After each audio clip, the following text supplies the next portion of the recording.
প্রথমে এক বাটি টক দই মিক্সিতে দিয়ে ফেটিয়ে নিলাম।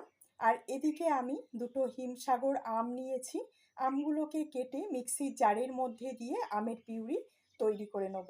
এখন বাজারে প্রচুর পরিমাণে পাকা আম পাওয়া যাচ্ছে। আর এই দুর্দান্ত গরমে ঠান্ডা ঠান্ডা খাবার খেতে আমরা প্রত্যেকেই ভীষণই পছন্দ করি। কিভাবে বাড়িতে খুব সহজ পদ্ধতিতে দোকানের মতন আমলস্যি তৈরি করে নিতে পারবে সেটাই আজ করে দেখাবো। আমের মধ্যে দিয়ে দিলাম 2 চামচ চিনি, দিয়ে আমের পিউরি তৈরি করে দইয়ের মধ্যে দিয়ে নিয়েছি। আর দিলাম স্বাদ মতন সাদা নুন আর একটু বিট নুন দিয়ে খুব ভালো করে মিশিয়ে নিয়েছি।